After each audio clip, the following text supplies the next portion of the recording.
Godspeed to the city streets. We began to feel the fire.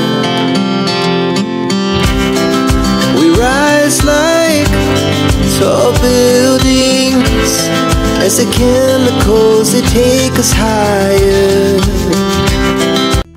আসসালামু আলাইকুম। Hi everyone, সবাই কেমন আছেন? আশা করি সবাই ভালো আছেন। আলহামদুলিল্লাহ আমিও ভালো আছি।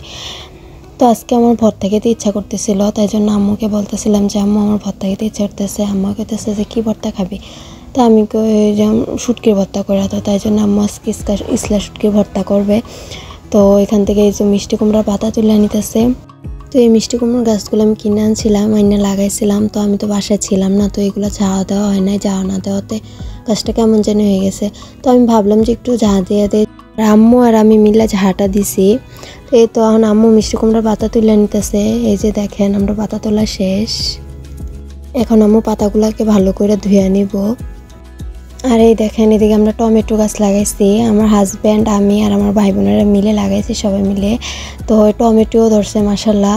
এই দেখেন টমেটোগুলো দেখতে মাশাল্লাহ কত সুন্দর লাগতেছে, তাই না? আর এই টমেটোগুলো আছে না ছোট ছোট, কিন্তু মাশাল্লাহ অনেক টক। এগুলোতে টক রান্না করলে বা তরকারি রান্না করে খাইলেও অনেক মজা। আর আমি তো গাছ থেকে পাকনা পাকনা টমেটোগুলো এমনিতেই খেয়ে ফেলি। আর কার এভাবে টমেটো খেতে ভালো লাগে কমেন্টে জানেন। এই দেখেন আমাদের কাঁঠাল গাছে আবার কাঁঠাল ধরছে, আগের অনুযায়ী মাশাল্লাহ এবার ভালোই কাঁঠাল ধরছে। দেখেন আগে এত আসছে না, মাশাল্লাহ এবার ভালোই আসছে। আর এদিকে দেখেন আমার আম্মু এই যে পাতাগুলো এখন ধুয়ে নিতেছে। এখন এগুলোর পাতাগুলোর ভালোভাবে সুন্দর করে ধুয়ে নিব যাতে ভালো টালো না থাকে। এই তো ধোয়া শেষ।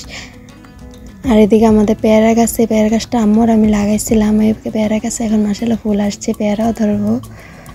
এদিকে আমি একটা গাছ থেকে আম পাড়ছি, আম পাড়ে এখন আমি নুন দিয়ে খাইতেছি। এই তো এদিকে আমাদের পেঁয়াজ কাটা শেষ। তো এখন আম্মু পেঁয়াজগুলো ভালো করে ভাজা নিব তেল দিয়া। তো এই যে এখানে আম্মু পেঁয়াজগুলো ভাজতেছে। এখন আম্মু পেঁয়াজগুলোকে ভালো করে ভাজা, তারপরে এখানে মরিচের গুঁড়ি দিয়ে দিব পরিমাণ মতো, তারপরে দিয়ে দিব শুটকিগুলো দিয়ে, তারপর ভালো করে আরও ভাজা নিব। এই যে এখন শুটকিগুলো দিয়ে দিচ্ছে, এখন ভালো করে ভাজা নিব। এই তো আমাদের ভর্তাটা আবার তৈরি করা হয়ে গেছে। তো এখন মিষ্টি কুমড়ার পাতার ভিতরে নিয়ে তারপরে চারিদিকে এভাবে করে করে দিব, করে তারপরে এটা তেলে ভাজা নিব। তো এই তো আরেকটা করে দেখাইতেছে, দেখেন আমার বোনে কেমনে করতেছে।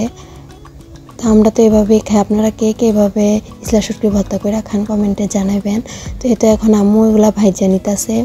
আর এই ইসলা শুটকি ভর্তাটা গরম ভাত দিয়ে খাইতে মাশাআল্লাহ অনেক মজা। আমার তো এই ভর্তাটা অনেক ভালো লাগে খাইতে। এই তো এখন উল্টাই দিয়ে এইভাবে দুই পাশ ভাজা নিব। তো আজকের ভিডিও এই পর্যন্তই, সবাই ভালো থাকবেন। আল্লাহ হাফেজ।